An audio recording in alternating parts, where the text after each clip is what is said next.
Sear, our non-stimulant, thermogenic, and recomposition agent. Sear is a super cool product because it's gonna help you utilize turning your white adipose tissue, which is for storage of fat, into brown adipose tissue, which is gonna help with energy production. So this is great to use for a competition prep or in your weight loss phase. So you can stack it with a stimulant-based thermogenic, or you could also use it in your off-season or muscle building phase to help keep you lean and mean. Sear. Hey y'all, welcome back to the Pro Physique Code. I was up in Nashville, so I got my country accent back. You sound like it, Paul. Evan, you're from Georgia. You know how it is. That's how we talk down there. You spend a little time in the country and you come back a little extra country. You will. So funny story, my sister, whenever she would go stay with some of our family that was really, really Southern, she would come back and barely even speak the English language. It was very hard to even understand her. So yeah, when you're around it, you definitely pick it up. I used to get shit from my friends and family when I came home from college, you know, like, because I went to college in Georgia. So like, yeah, that first week back. Yeah. I've been told if I have a few drinks, my little Southern drawl will start to come out a little bit. Yeah, of course. Of course. Lexie, you got a Southern drawl? Lexie, let me hear your Southern drawl. I don't really have a good Southern drawl. No. That's not bad. Phenomenal Southern drawl. That was good. Well, actually, it's funny because do it again. Do it. Oh God, now you're putting me on. Okay, give me something to say. Give me something to say. How y'all doing? How y'all doing? There you go. I don't know. You sound. You don't have to overdo it. It's just draw things that just a little draw is all you need. Yeah, well, it's funny because when I was growing up, so my family was one of those families that would always like drive down to Destin, Florida from the Midwest for spring break. And I don't know why we wouldn't fly, but we would drive and we'd always go through we'd go through Tennessee and then Alabama. And I always remember as a kid, I always wished that I had a Southern accent. And sometimes I would just like pretend I did because like I just always wanted one. But now I'm cool with what I got. Yeah, you can. I swear I was in Australia for like 10 days once. I switched my phone to the Australian. I was like, I want to be Australian. It's a cool accent. I love listening to them. Like I have a client in Australia. Shout out to Jordan if she's listening to this, but like, oh, I could listen to her talk all day. I love their accents. That and like a British accent. I just love listening to them. What's really fun is when you go to Australia, everyone walks up to you and like, oh, I love your accent. And you're like, my accent? Your accent? That's funny. Yep. I know. Because I feel like we literally, I feel like we have no accent, but I guess, you know, to other people we do. Of course. That's how it is. And so let's talk first thing about our transformation challenge that's coming up. We just announced the winners for our last one. And so this next one starts right after Memorial Day. We got a couple of weeks left. So the flat entry fee is $50, $25,000 cash prizes. And I think we have dozens and dozens of meal plans based on your calorie goals, your specific needs, training plans. We do a private support group. It's open worldwide. So just a reminder, get your friends, get your family in. It's really a nice private support group. Did you guys have anybody doing the challenge last time? So I actually did have somebody in the challenge, and then so she did the guided coaching. I took like 2 clients last challenge, she was my only guided coaching client. Now she's on my roster full time as a client, and she loved it. She's done many challenges in the past, but yeah. I think the one thing I like about our challenge is that every time one's done, we sit down and we go, okay, that was good. What can we do better? And so we've gotten the submissions to be easier. The client portal is really easy. Wait till you see what we have this year. So this year, there's a website now when you get registered where you can go in and you can click on meal plan options, like how many calories, how much protein, right? And then training plan options at home, how many days a week, 3 days. So it's going to be this entire like library of information for people. So yeah, good things ahead for the next challenge. And then that group just always. It's a fun group, and we do have our guided coaching is open for that too for anybody listening. Yeah. Maybe it is a discounted rate for coaching for the 90 days, which works out to 3 months. Yeah. So if like you're not ready to commit to like regular one-on-one coaching, but you just want a little taste of it, it's a great way to kind of get started. Well, let's start the podcast today because earlier this year we made I think right after Junior USA's, we started talking about, okay, is this in fact going to be a decrease in the number of competitors hitting the stage this year in the bikini division? It felt like a huge drop off early in the year. I will say it seems like it picked up a little bit, but it's still been a little underwhelming as far as the number of athletes hitting the stage. And I'll be curious. So we only have 2 big national shows left. NPC Nationals in December, and then North Americans, which is 10 days away. Well, when this comes out, it'll be like 6 days away. Now North Americans is historically massive because it has open and it also has masters up to like 60. So 60, 55, 50, 45, 40, 35. You win your class at this show, you get a pro card. So they give out like, I don't know, hundreds of pro cards in all the divisions. They also, it's nice, they break it up. So like Wednesday is like classic physique, Thursday is like men's physique and bodybuilding. And I'm saying it wrong, but you know, like, don't quote me, don't book your travel based on what I'm saying. But then like Friday is like figure, and then Saturday is wellness and bikini. So you really break it up nice. So the days are nice and, you know, yeah. So. And Yeah. for everyone that doesn't understand, the reason they do that too is it, just like Universe, they have masters divisions at North Americans, and also a few international, not necessarily international, but as long as you live in North America, Yeah. you can compete. So Canadian, Mexico, you can still compete. So when you have those masters classes, it like almost triples the size of the show. Years ago, I don't know if they do it as much anymore, but I noticed, you know, the competitors that were doing like the 50s and the 40s, they would also do the open. I don't know that there is much doing that anymore. Yeah. Because so we just had NPC Universe, and this was a show historically that you don't get out of there till late because the numbers are so big. And so earlier this year, when I did that podcast, I went on NPC News Online and I tracked all the numbers for all the shows all the way back to 2017. So here is NPC Universe since 2017. This is only the open bikini division. All right. So this means it's open competitors or anybody that crossed over and entered open. So 2017, 213, 2018, 232, 2019, 184, 2020, 218. However, asterisks, 2020, NPC Universe was in August, 3 days before North Americans. So you could literally hit 2 national shows in multiple days. Yeah. It's in Charleston. It was in Charleston. That's when Kathy Seitz won the overall, right? She won the overall. That's right. I remember being there in person. Okay, yeah. Yep. And multiple, I think, gosh, and I remember multiple girls went straight from there to North Americans or vice versa, whichever way it was. So then in 2021, 203, so still over 200. 2022, 167, big drop. 2023, back to 182. And then this year, 154. So the lowest we've seen by 13 in 2022. I think 2022 was an odd year. People were still coming out. Anyway, that's the lowest it's been. And every single show has been the lowest it's ever been this year.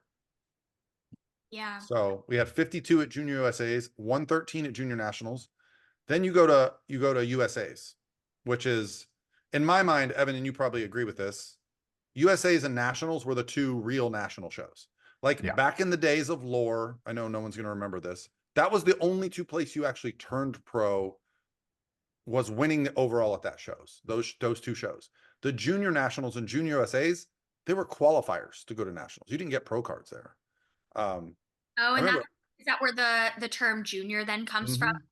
That makes sense. It used to be a feeder for the national shows. Like there was a year at NPC Nationals, Jay Cutler beat Branch Warren in the overall. Only Jay Cutler got the pro card. Branch Warren had to wait a year. Think about that. Like 2 of the best bodybuilders of all time didn't even turn pro in the same day. Now you've got 16 bodybuilders getting their pro card or whatever it is at a given show. So just think how good these people were that were winning these overall national shows. They were ready to go right to the top. Like they went right to the pro league and they were competitive. Yeah. So be that as, that's also want people to know the competition is still very good at the top. Like there's still a lot of incredibly good competitors out there. So just because the numbers are down doesn't mean it's easier to turn pro. I don't think it's any easier to turn pro now. It's just the overall numbers of people are down. And also too, I think we're starting to see a little bit less of, at least I definitely did at Universes. I remember when I did times, I would say probably the first half to 2/3 of the open competitors were all very, very good. And then you kind of got past that and you're like, I'm not exactly sure why you're here. Right. Like they just weren't ready, right? I feel like that's dropped a little bit, at least in the shows this year. More the competitors are a little bit of the higher quality, though, as well. But Yeah, I do mean, you agree with anytime that, you look Paul? at like overall winners or class winners at these shows, you know, there was a couple classes. So USA's, let me go through the numbers and we'll talk a little bit. So USA's in 2017, 196, 232, 208, 2020, 183. Again, that's the COVID year. Mhm. And USA's that year, I don't know how they did it. It was in Vegas or they moved. I think that's the year they moved it to Arizona. Arizona, yeah. Because isn't that the year? Yeah, yeah, Arizona. Yeah. So then in 2021, 160, 2022, 180, 2023, 134. This year, 124. So they only had 11 more competitors than junior nationals, and they had twice as many pro cards. Well, it's interesting too because this is the first year that that show has been a 1 day show. So like you would think that I was excited about that.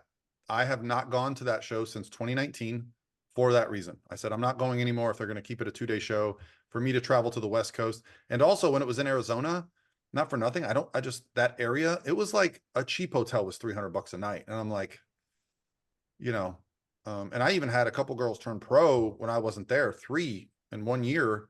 But there was also Janet's Battle of the Bodies the same day. So I was like, okay, I have 9 competitors here in Florida.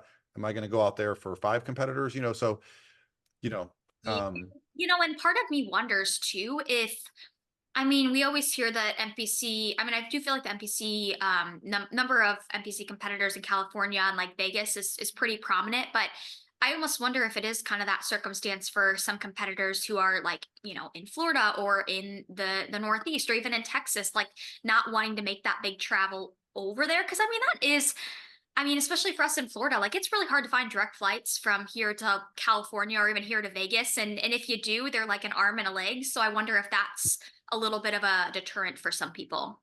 well, I think when we talked earlier in the year in our podcast about the numbers of competitors this year being down, a lot of it just came down to the finances, especially Yeah. the bikini division might be the most expensive division to compete in because of the hair and the makeup. I Yeah. mean, that's what, $200 to $300. It's gone up too. I've noticed like over the years, but I mean, of course, like everything with inflation, I've noticed. Yeah, I mean, if you want to get like your hair and makeup, I mean, it could be like 300 plus. If you want to get just And then makeup, also the suits are very expensive. Like, Mm. not for nothing, but men's physique guys throw on some Yeah. board shorts and 40 yeah, bucks, you're good to you go. guys can go a little bit easier. Yeah, I mean, it really is. It's like the same concept of if you're basically like doing a pageant, right? You have to buy all the glitz and the glam. And like, I hate to say it, but you can't, I mean, there are not a ton of areas you can skimp on with that because let's say you skimp on with your, you skimp on your suit, you just buy a cheap suit or you just choose to do your makeup, and it's not, it doesn't look super good. Well, I mean, unfortunately, that could probably hold you back on stage, right? So yeah, I really do think it just comes down to finances. So it'll be interesting to see if like next year, so if a lot of people are taking this year to just like build and grow and stack their finances, it'll be interesting to see like if next year the numbers kind of come out and are a lot higher if that is. yeah, I don't think that's going to be the case. Bodybuilding probably hit its peak in 2018, 2019, between what was the benefit on social media and new people finding the sport. I think now it's probably going to stabilize a little bit. I don't expect it to have a big bump like that again. You got to remember that was right when men's physique and bikini was starting to hit its stride. And I think those divisions are now past what competitors want to look like. I don't think many people are Yeah. looking at the top competitors in men's physique and bikini and going, that's the look I want. 2018, 2019, Angelica Teixeira, Courtney King. It's a very, very different look than what we're seeing now.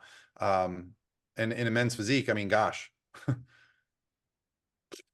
They're I mean, huge. the muscularity difference. Now, I will say Ryan Terry for me has kind of reined it in Mhm. because he's so aesthetic and just like I would call it a beautiful physique. But the other guys around him are just massive. And like the guys winning these pro shows right now are just dense, which is And amazing. But I don't think most guys at the gym are like, oh, I can go do a show right now. And I think for a while they thought that. yeah, I think especially when it comes to men's physique and bikini, right?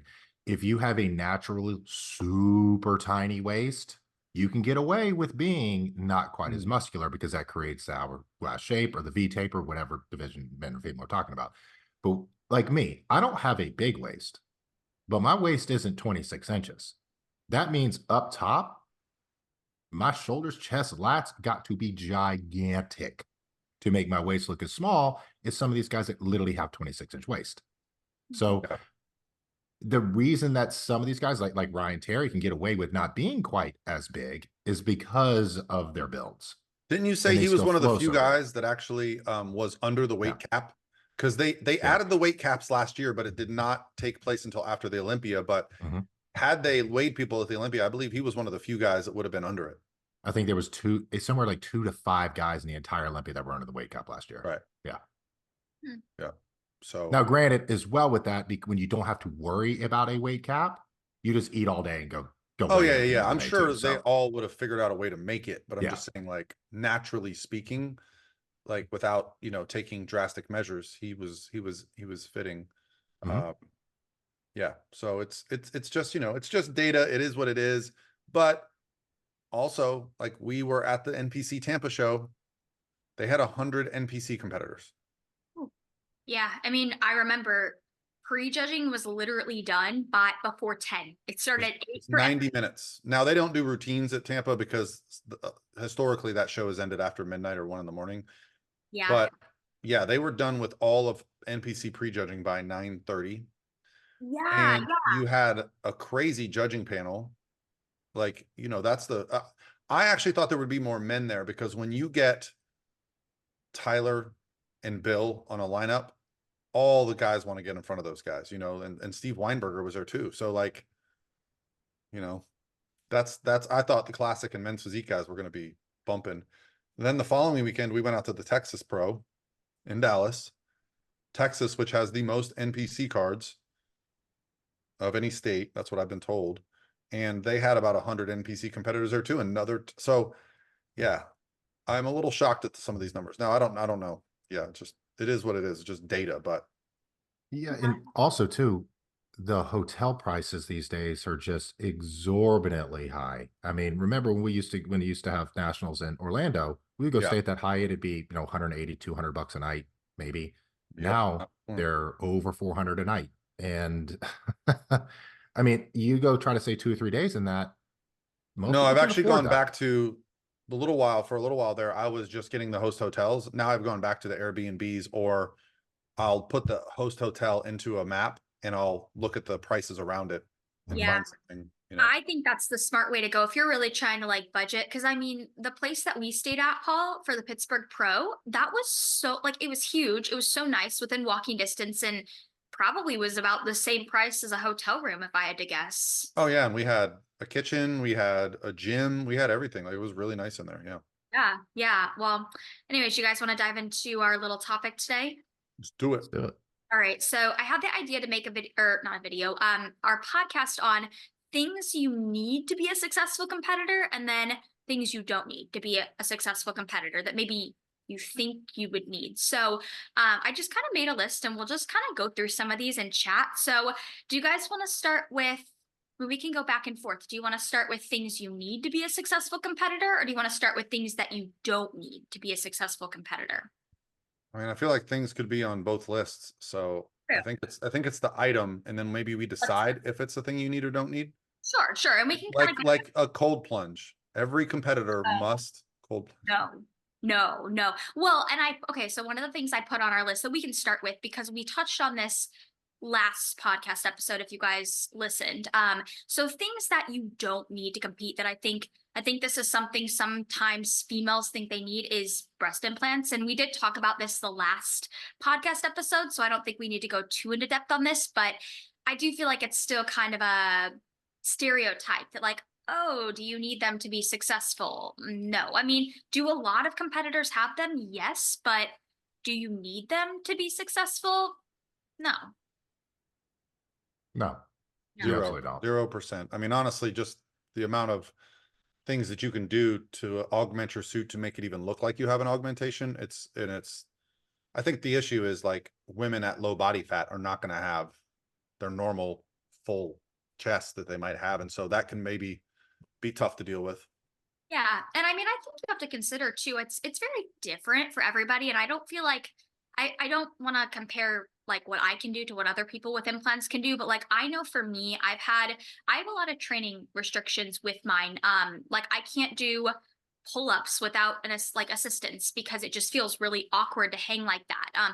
And like I can't do any direct chest work. So you know, if you are somebody that really likes to train that way, that's something you know to consider. But we don't have to go into too much more depth on this one because I know we touched on it last podcast. But here's an interesting one. So things that you don't need to be a successful competitor that I mean, I think it's obvious to us, but some people may not think this is obvious, but a job or a career in like the fitness space. I think some people think that you have to be in this industry, like as a coach, or you have to work in this industry to be successful or to even go through a prep. And like that is so not true. It's even I worse think than that. I feel like some people don't even think you can work and go through a prep. Yes. Oh yeah, I'm glad you bring that up because yeah, that I've heard that too. Like I have a y- job. I can't do that. yeah. Yeah.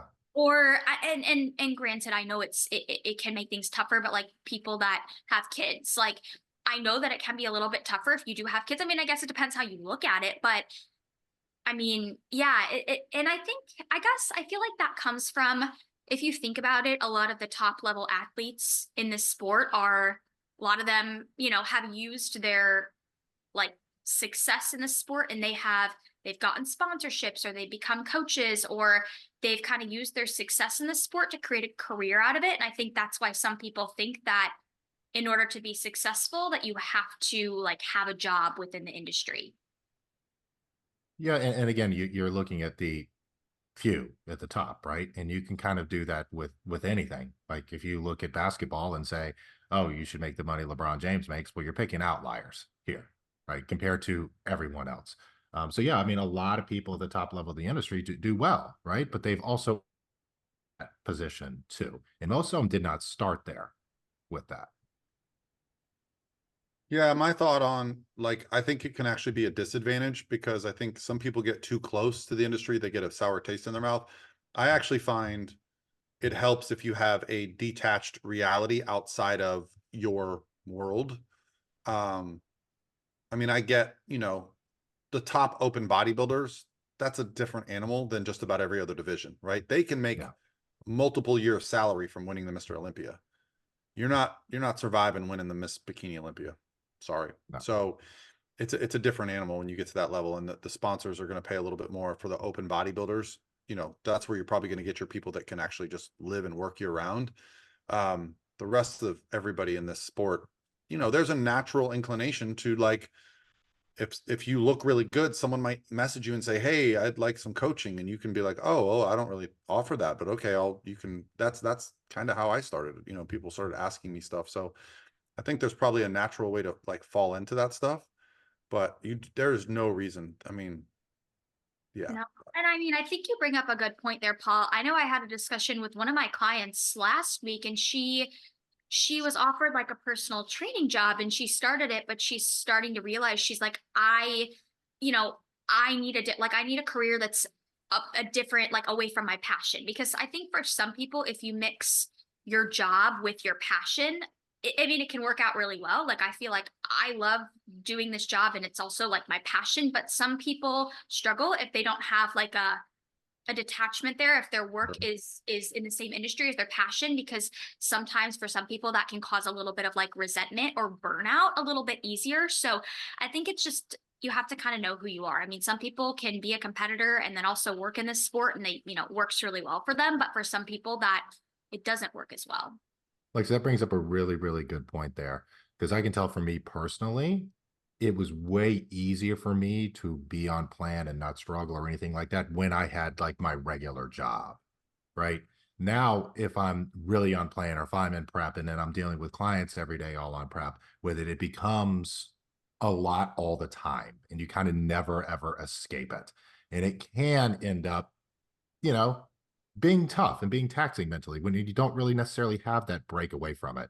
And when almost every conversation you have all day is about prep, that can get a little bit draining at times with it. And if you look at it, a lot of people who start coaching don't necessarily compete near as much as they used to with it. Yeah, I mean, I remember when I did a little bit of in-person personal training at a gym when I was in college. I remember my manager at the time, he was like, you're going to want to have a gym membership somewhere else. And like, you're going to want to train and do your workouts somewhere else, because if you work here and you work out here, like it's just going to be a lot. Like you're never going to have an escape. And it's like that same concept kind of applies to what we're talking about. So I think it just kind of depends what type of person you are, because obviously we all compete, we all work in this industry and it works well for us. But I think it can also work very well if you have a career outside of this industry as well. Mm-hmm. Yeah, my gym time is like my escape. Mm-hmm. So I literally do not talk to one single person at the gym. Like if I go train with somebody like Steven or Ron or Lane or somebody, or even Evan when you're around, it's like a once a month thing or once a week at the most. I need that time. If I was a personal trainer going to the gym where all my clients were like, hey, nope. Yep. Yeah. So yeah, you know thyself. So yeah, you can be successful and there's literally some competitors that just show up and compete and they dominate and then they go back and you never hear from them again all year. Yep. Yeah. I mean, not for nothing. Sid Gillen's not exactly like, I know she does some posing coaching, but I don't think of her as like full-time in the business, and she wins every damn Olympia. So, Yep. I She will know. till she stops. She's insane. She's awesome. Okay, another one is, and I know we've talked about this before on podcasts, but this is still a question I get all the time, like in my DMs or all the time when we do Q&As, but things you do not need to be a successful competitor. And I guess this one kind of relates, I guess, probably mostly to bikini competitors, but waist trainers. I don't know about you guys, but I mean, do you require any of your bikini athletes to wear waist trainers? yes, but only if they have trouble with their diet and I make them wear it on their face. Oh my gosh. No, I mean, but seriously, I've had friends in the past that are coached by somebody else and they'll like, tell me what their plan is. And they'll say that their coach requires a waist trainer, but furthermore, their coach requires them to wear a waist trainer when they're training. So I hear that frequently. And honestly, I have clients that will ask about waist trainers and ask if they should be wearing one. And my concept is I don't think they can hurt anything, but I think it's more of a placebo than anything, but I think it can help with posture and like core control if you severely struggle with something like that. But it is definitely not something you need to wear or you need to get or implement to do well. No, look, if someone wants to wear it, cool, rock it. I don't care. It's totally fine. If it makes them feel better mentally, sure, do it. Sure, do it. I don't think training with them is the smartest idea because it's like wearing a belt all the time and then your body becomes reliant on that, right? Your body, if you don't have it, It's uncomfortable too. it's, I've tried it yeah. before. No. And if you're talking about one of those like cheap neoprene things, you just wrap around the bottom part of your core and do that. That's not really a waist trainer either. Waist trainers are incredibly uncomfortable to wear. They should not be easy to wear if it's actually a waist trainer itself. People want to wear it fine. And one thing I'm going to touch on real quick too is when you see a lot of people that wear the waist trainers, we were joking around about the cold plunge before and all this other stuff where everyone's doing all of this different stuff and they end up looking good on stage. People are like, oh, it's because they did all this stuff. But the type of person that's going to do all of that stuff is also going to do the basics, the things that really matter. They're also going to be doing all of those things. That's what got them to look good, not all the ancillary bull crap on the other side of it. It's the basics that they nailed down, the stuff that actually matters. So just because somebody does 90 different things, they look good on stage, doesn't mean you need to do those 90 different things. They could probably have done 20 of those 90 and look just as good. Yeah, and I think Yeah. something to always keep in mind too is you see a lot of these top level athletes that are like promoting waist trainers at times. And I mean, if you really read into it, a lot of them have like a discount code. They're probably sponsored by the company. And it's like, I hate to say it, but it's like, how genuine is that promotion? I don't know. It's not that they are the top of the top because they wore a waist trainer. So It's yeah, no different than the 7-minute abs routine that was being promoted in the 90s. And of course, the guy doing it had abs. And then I promise you, he never did that 7-minute ab routine once in his life. He was 8% body fat, right? So yeah. I I mean, remember asking a guy at Orange Theory one time, I tried it like twice, and one of the guys who was one of the coaches there looked really, really good. And I looked at him, I said, how often do you do this? He goes, I don't do this shit, man. He was like, this way, he's like, I would lose all my muscle if I did all this. Yep. I can't imagine you trying Orange Theory, Evan. I did it once. Hey, I was a 5 track athlete. I could do it. I know it just seems I just can't imagine any like men's like bodybuilder like doing a cardio based class. It was tough. Like I've done it It's really once hard. and It's really Very hard. tough. it I mean, it's Made to be designed tough. so you push yourself. It doesn't matter what your fitness level is, it's going to be challenging. Yeah.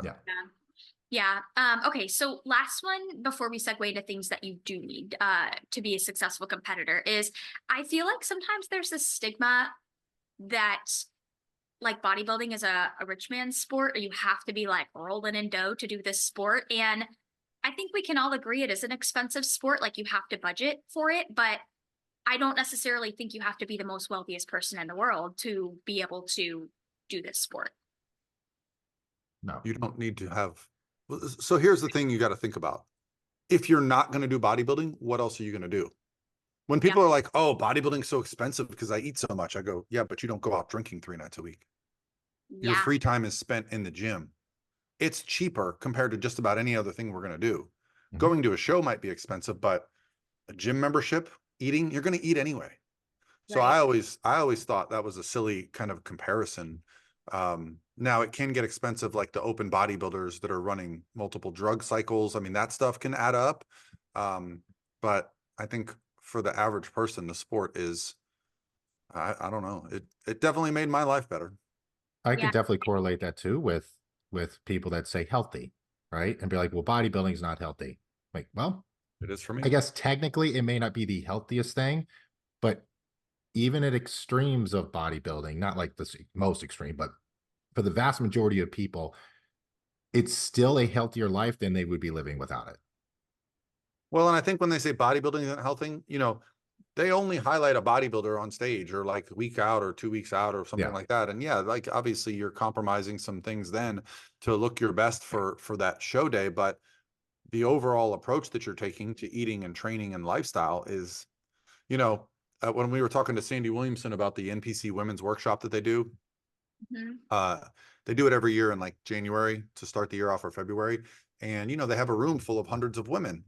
And I go, okay, if bodybuilding is not healthy, let's compare the health of the people in this room, body composition, muscle mass, all that stuff, to 100 or 500 women that are at a different conference. Mhm. I promise you, bodybuilders are far healthier overall than just about anybody. So yeah, it's definitely, and you take away the training that we do. Let's talk about mental health. How many of us do it for that?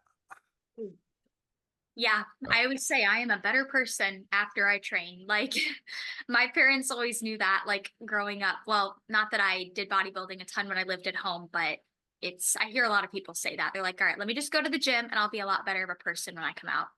Yeah, I mean, Yeah. even me, I had a busy few days and I'm a little bit behind the 8 ball when it comes to work. And even today, I have a ton of check-ins. I have this, I have consultations after this. I went to the gym. Was it a great workout? No, I was in and out in 30 minutes, but I was like, if I do not go today, I'm going to go crazy. Right. So it's our escape and our healthy thing. It's way better than saying, hey, I'm going to go out and have, 4 or 5 beers tonight instead. Yep. Yeah. Okay. So now kind of pivoting to things that I made a list of that you need to be a successful competitor. And I think you guys will agree with a lot of these, but I want to start with the first one being, I think that one of the things before you get into the sport of not just bodybuilding, but competing, I personally think you need to have a neutral relationship with food, or a quote unquote good relationship with food, whatever that means to you. Because I think if you try to get into the sport of competing to like put a band-aid to some issues that you already have, it may temporarily kind of get rid of the issue, but what's going to happen post show is probably going to be put you in a way worse spot than you were to even begin with. I agree for the most part. I have seen this is almost specifically to female competitors that necessarily didn't have the best relationship with food. They thought they needed to eat far less than they needed to eat to be able to look good. And then if they buy in, right, and actually do what they're supposed to do, they realize that doesn't create the physique that they actually wanted. They do need to eat. They need to be able to train hard to build that physique. So I've actually seen positive benefits from a lot of times girls that come in that err more on the under eating side. They actually become healthier and they understand, oh, it doesn't have to be this. I don't have to starve myself, right? To be able to get to this. And what's really interesting I've seen with a lot of them is we'll go through kind of like a small building or recomp phase and then go into a prep. And then their food will be higher than what it was they were eating initially. And they'll be talking about how hungry they are the entire time when they weren't even hungry before. So a lot of times, sometimes, not a lot of times, sometimes you can kind of find that silver lining in that cloud. But yeah, I mean, it's not every situation for sure. Yeah, I mean, I would totally agree with you on the, like, I think that bodybuilding can have the potential to teach like females in particular that they don't have to restrict to get the physique that they want. But I think that a lot of times, like if you start a prep and you already are dealing with like, we'll say like binging or just controlling yourself around food, prep, you probably won't have any issues when you're prepping and you have that show date lingering in the future. But I generally find that post show can be really hard for those people. It's like they stick a band-aid to the binging issues during prep and they're fine. And then they compete and then it's like it opens up the floodgates and then they're struggling even more so with binging post show. So that's why I think at least like you should have control around food and kind of a neutral relationship with it before going into something like a contest prep, just for the post show sake. Yeah, I mean, these are the Wow. things that we learn as coaches now doing our consultation. You know, we don't just accept a prep client. We have to discuss with them where their calories are, you know. So I don't really deal with this much anymore. I may get a client coming to me like mid prep from another coach who's been, you know, obviously on a very bad situation with the diet and try to get them, you know, switched over to some macros and get more comfortable. But that can even be a struggle, right? So yeah, I agree. You need to be my client, to be a Pro Physique client. We're not going to put you in a worse situation by having you do a show. So yeah, you need to have a good relationship with food going into a prep. It's like you also, I would never say start a prep with an injury. It ain't going to get better. Yeah. You know, Yeah. Or even like body image. I think that's another thing that you need to have before you get into competing. Now, I'm not saying like, I think a lot of females that compete, I think we can all say like we have bad body image days, right? But if you are somebody who is chronically negative towards the way you perceive yourself to look, or you struggle with like seeing your weight go up a couple pounds, like that is something I would highly recommend getting a good grasp on before you start a prep, because it's really hard to explain it until you've gone through it. But seeing yourself get super, super, super lean and then having to regain that body weight post show, it's mentally hard for anybody, even if they don't struggle with body image issues. But if you start a prep and you already have a really bad relationship with your body and just body image, I think that's something you should definitely get in a good solid spot before endeavoring something like a prep. 100% agree with that. Yeah. Yeah. If you have bad body image issues, look, some people get into the sport. I'm one of them. I was like, oh, I want to look better. So that's kind of why I got into it initially with it. And it was a struggle for me, right? And I know if it's a struggle for me, it's a struggle for a lot of people. And it's something that you obviously have to learn, right? It's something that you can learn as you go with that. No, I disagree. Yeah, I mean, I agree with you. What about, okay, so the next thing I want to talk about, something that I think you absolutely need to have getting into a contest prep or getting into competing, is good time management skills. Would you guys agree with that one? No, but here's why. Let's hear it. You're going to fucking learn them. Like And I if you had no don't, time management skills my first prep. I remember my first prep, I was actually making meal to meal. I was wasting hours a day prepping meal to meal. And then, you know, midway through prep, I was like, oh, why don't I just cook like a bunch of food at once? I remember one time I was like, wait, I'm eating 10 sweet potatoes a week. Why don't I just cook them all? Like, you know, like that. So I learned it in prep because I was like, oh man, you know, but that's one of the things I always say I gained from this sport is time management. I actually, while I was in prep, you know, to your point about, oh, I shouldn't have a job and while I was in my first prep, I actually went back to school to finish my master's degree, went and signed up and started taking classes because I was like, oh, I can tick all these things on a checklist every single day. I still had time to go to the gym, do my cardio, do my posing, prep my meals, go to class, do my homework, go to work 40, 50 hours a week. Like, so for me, that time management stuff, it started to apply to other things in my life. I Yeah. think you need good time management skills if you're stubborn and you don't lack the ability to change. And if you are in a relationship or a marriage and you have kids and you have poor time management skills, that may be a big struggle because that other person is going to resent you. Either that or you're not going to do what you need to do to be ready with it. So, I think every situation is a little bit unique with that. And it's kind of that sink or swim mentality, right? And I've had to have some of those conversations with some of my clients recently with it. It's just kind of excuse after excuse after excuse after excuse when you just kind of have to say, maybe this isn't for you. Yeah. Yeah, I mean, I agree. You're going to be forced to learn time management skills, but I feel like your prep is going to be 10 times harder if you don't Yeah. have those already.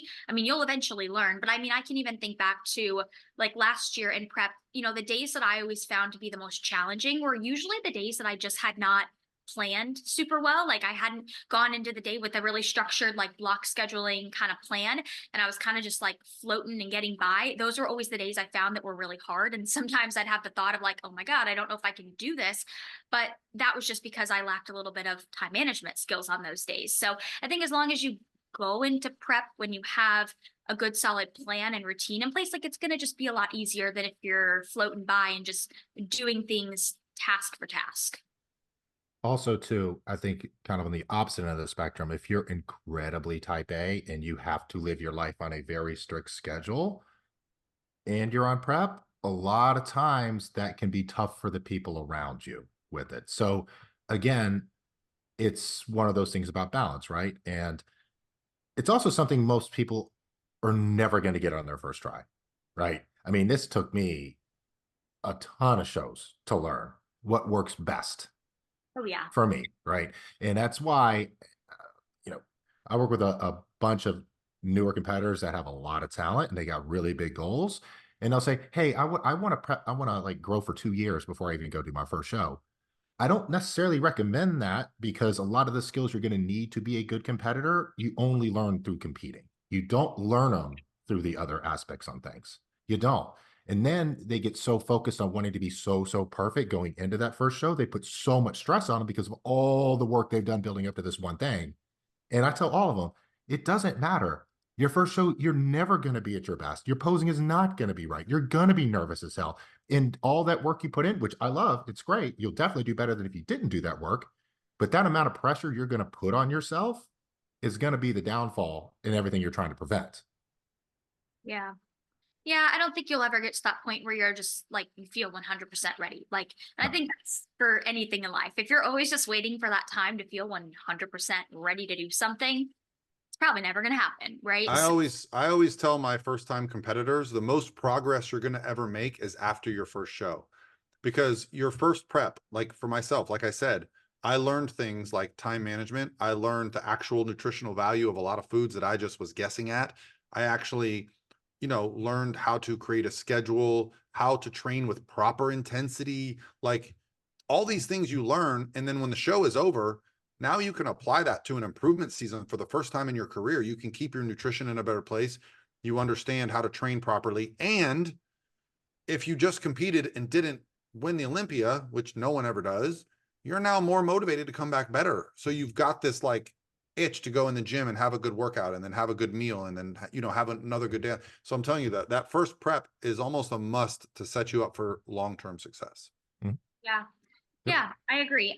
The next thing, okay, so I guess I don't know if this is an absolute like you have to have it, but I think it sure as hell helps during a prep to have a good support system, even if that is just the coach that you hire supporting you. But I feel like I notice a big difference between clients that have a good support system, like in their home life, versus clients that don't. I'm not saying you can't prep if your significant other doesn't support you or whatnot, but I feel like if they don't support you, it's just an added kind of stressor the entire prep.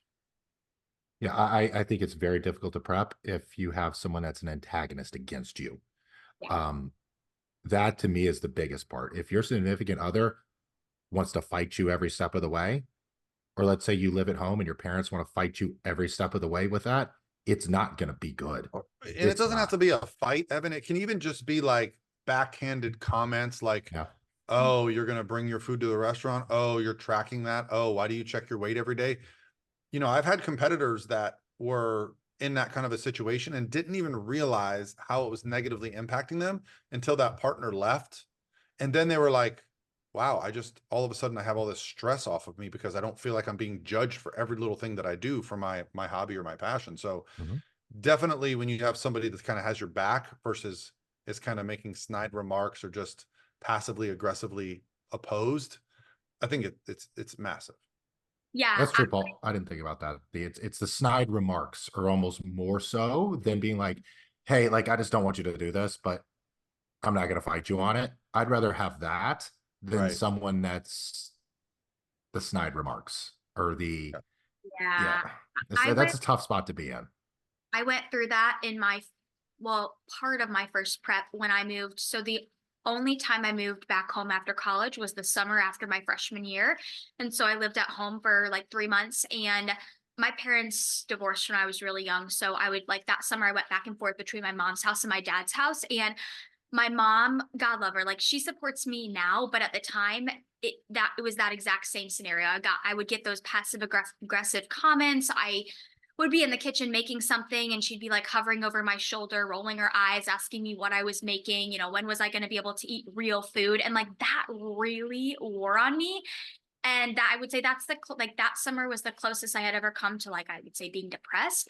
But what kind of kept me going during that time was I did have a few friends that I had met in the sport, and they were down here in Florida and I was in St. Louis at the time, but I would text them every day, and that kind of helped to keep me going. So I think that just having that support system, even if it is your coach or a couple friends in the sport, even if they don't live like geographically close to you, just being able to text them, talk to them, I think that can definitely make the process a lot more enjoyable. Yeah. Okay, so what do you guys think? What are some other points as we kind of wrap this up that you think are like non-negotiables for you need to have this if you want to be a successful competitor? Mental toughness. Oh yeah, discipline. Duh. I meant to say that one. Mental toughness, discipline, 1000%. I The would ability to do say, things when you're tired and understand that you're going to be tired and being able to do that anyways. I'd say Yes. Yeah, it's delayed huge. gratification. You have to be Mhm. very tied to that idea that you're going to look sometimes in the middle of prep the worst you've ever felt and looked, and you got to go through that barrier to get to where you actually look great. Yeah, that was the hardest thing I think for my first prep, was that I've literally lost like 20 pounds and I feel worse than when I started because you don't have the bulk anymore. You're not as strong. You're leaner, but you're not lean. You feel skinny fat. That's kind of like what You it do. is. You're like, what? Why am I doing this? And then Yeah. you get to that point in prep where every time you drop a pound, you see 3 more pounds of muscle showing up and you're like, oh, okay, now I'm having fun. But there is that, I call it the doldrums. It's just that middle phase where like, it's just like blah. And honestly, like, I think knowing myself now, I stay away from that. I don't get to that place where I have to drop so much weight that I have that middle phase. I stay closer to my stage weight than I used to, but that's that for me, that especially, I don't know if it's a male thing, but understanding that you have to just remove any attachment to the number on the scale. Yeah. Yeah. And also, too, guys can be rough too. I was doing a check-in this morning for one of my clients. He's not a competitive client, but he's made incredible progress and he looks great. And his goal is to get down to like 190 and very, very lean. And we're not that far off from it. And he said one of his old buddies he hadn't seen in a few years was in the gym and asked him if he was sick. And he's like, I just let that get to me. I was like, dude, look at your pictures. Like, I don't know what this Well, other guy looks like, but I can promise you he don't look like this. same thing happened to me my first prep. I actually had someone I work with ask me if I was still working out. He was like a traveling person and only see me every Mhm. couple of weeks or months. And he was like, "Oh, hey, what's up, dude? Are you still working out?" And I was like, "What?" He's like, "Yeah, you don't look like you're working out anymore." But I realized I was still wearing my like 2XL button-up collared shirts and I was swimming in them. Whoop, Mhm. went right to structure that day and got me some of those like fitted shirts. And all of a sudden everyone's like, damn, dude, you look great. So sometimes it's easy to get offended by that stuff, but you got to understand where they're coming from, what they're seeing. Yeah. When you go from, I was going from like 240 down to 200. There was absolutely clothing that should not have been worn anymore, that I was still like looking in my shirts and cinching my belts, and I just looked like I was swimming in my clothes. And then I could pull out a picture and be like, here's me at 8% body fat. But so like that is the mental toughness you're talking about. That's something you've got to learn to deal with. And I don't think women deal with that quite as much, Lexi, because most women are cool with being like, hey, you look a lot thinner. Yeah. Guys don't like that. Or girls, or the other girls will just say it behind their back and not to their face either. So. Right. No, and I've gotten to a point. So like with I have somebody very close to me in my family who has an eating disorder. And so like I have just gotten to know, like, I don't comment on any, like if somebody's dropped weight, even if it's a positive thing, like I just don't comment on it, because you just never know what went into dropping that weight. But so here's an interesting one. I had a client this week. Obviously she's a female, and she mentioned, so she's like at the peak of her building phase, and she mentioned that her grandma said something along the lines of like, oh, you must have have you stopped working out? You don't look as muscular. Because you know how it gets when you're I don't say bulking, but when you gain that weight, your muscle definition, I mean, your muscle is still there, but it's not as apparent, right? And so she got that comment. She's like, I'd be lying if I said it didn't kind of get to me. Obviously she knows that she's got the muscle, but I think girls deal with it more from like the opposite kind of spectrum, like when they're gaining weight, maybe not always getting those direct comments, but I don't know, just having those like a grandma saying something, how grandparents can be. Sometimes they don't have filters, God love them. But but I think mental toughness, mental fortitude, discipline, and delayed gratification. I mean, I think you guys nailed it with those two. I think delayed gratification, if I had to probably say one thing that I think is the most important thing you should have as a competitor, or one of the most common traits that good competitors have, it's that delayed gratification, because this is not like an instant sport, like an instant success thing. And I mean, preps, they're long within themselves. Building seasons, they're a long, it's a long period of time. So if you get into this wanting like that instant just gratification, this is probably not the sport for you. I also think too, when it comes to grandparents, they don't know what to say, and they don't look at it the same way. Like, why would you want to build muscle? A lot of older people look at working out to be thinner, right? And so they don't even know how to correlate the two with it. My grandfather was very similar to that. That's why I started laughing when that would happen. So, it's also always consider the source, I would say, as well with any of this. And you'll take things. Yeah. And I mean, you also, sometimes you got to get off your high horse. You got to, sometimes you got to get the perspective of like the real world. We can get kind of focused on our own little, ego boosts and all the things. And, maybe you have people in your life that are telling you great things. And sometimes the truth hurts. And if, something I've noticed as an old man now, if somebody says something to you and it hurts your feelings, there's a reason. There's some truth behind it, or there's some insecurity that you're harboring. If someone walks up to me and goes, you're a terrible dad, I'll be like, sure. Like, but if, someone walks up to me, says something that I actually believe, I'll be like, go to hell, dude. That's bull crap. Like, so like whenever you have a harsh reaction to something that someone says to you, probably a little truth there that you weren't ready to hear. Yeah. I mean, that's a very mature way to think of it. And I think like that's just a lot of self-awareness too. And I think that is just a good way to say old, Lexi. Well, no. I am very mature. You are very mature. No, that's a great way to think of like I mean, it's that same concept of when you see people post something on social media, and sometimes they'll be like, if you feel triggered, like that's a you problem. But yeah, I think another thing that you need to, and I mean, if you don't have it when you get into the sport, you'll definitely learn it, is self-awareness. Because I would arguably say competing in bodybuilding has given me the most amount of self-awareness I've ever had. So I think that's another thing, that if you don't have it getting into the sport, you will quickly acquire it. Yeah. Another thing I think is helpful is knowing how to train hard and knowing what failure is. I think that's very important.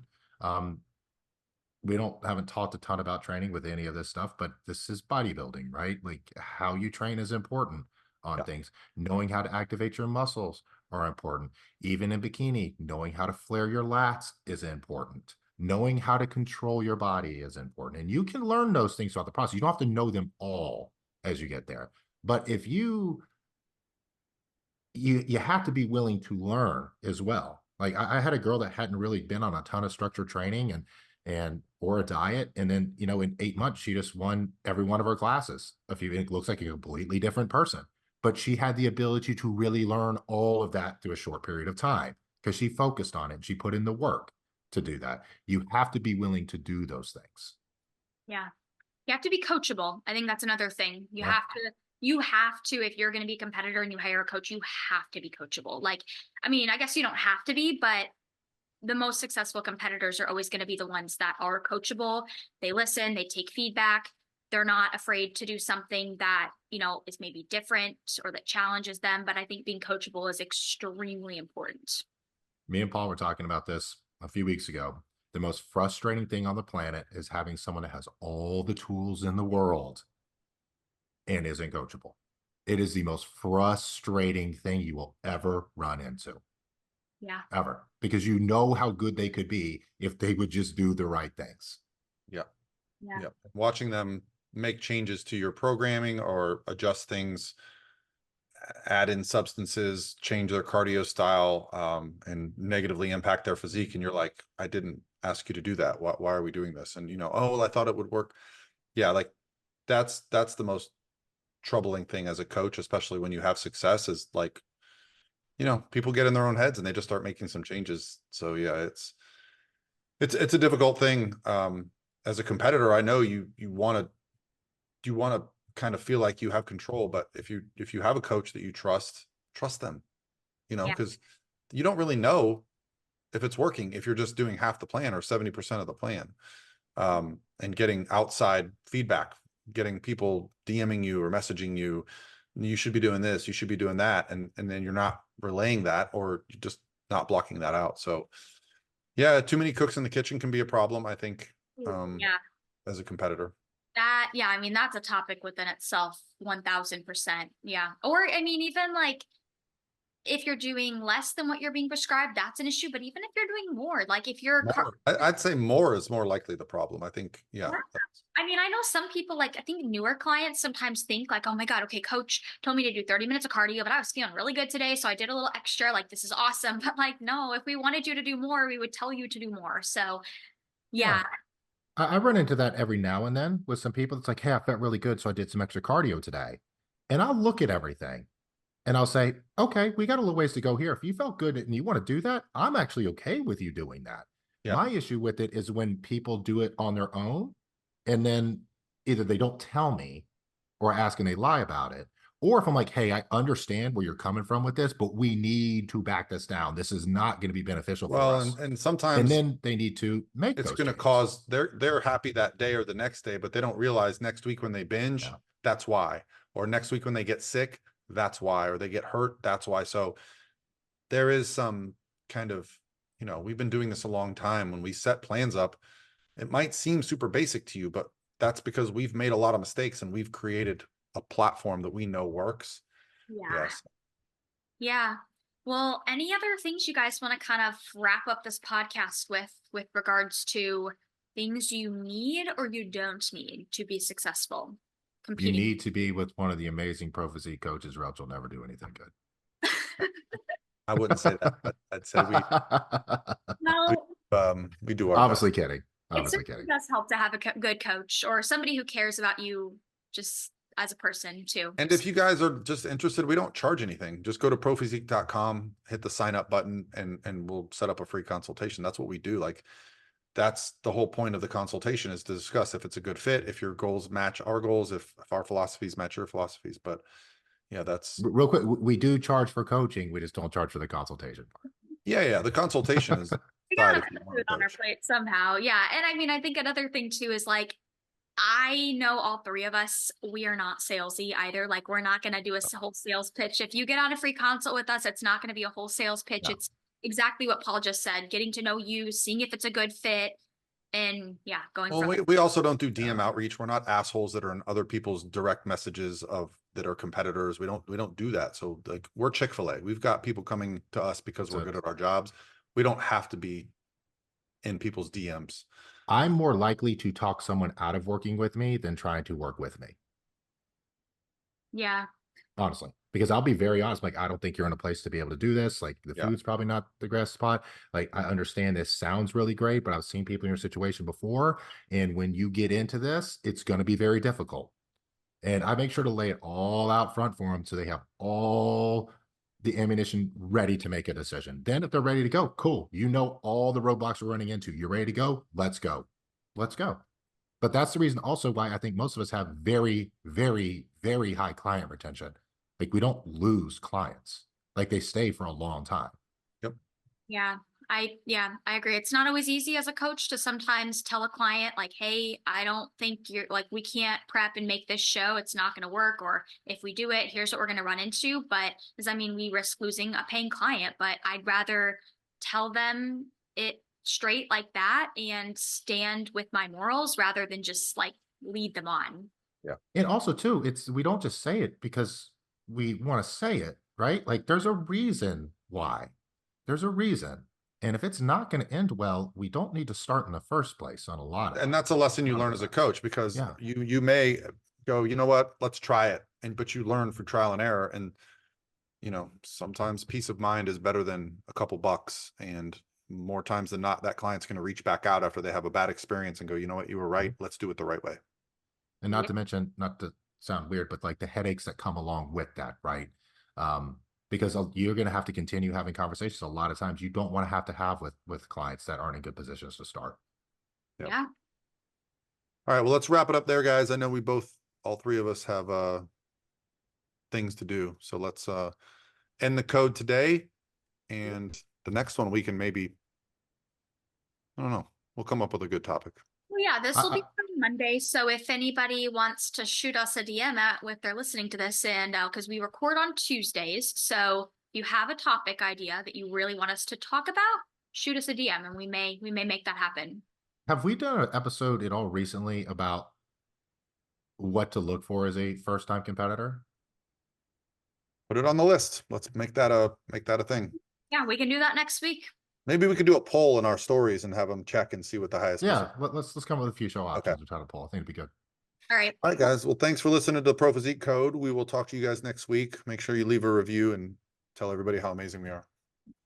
Bye, guys. Yeah, soon. Bye.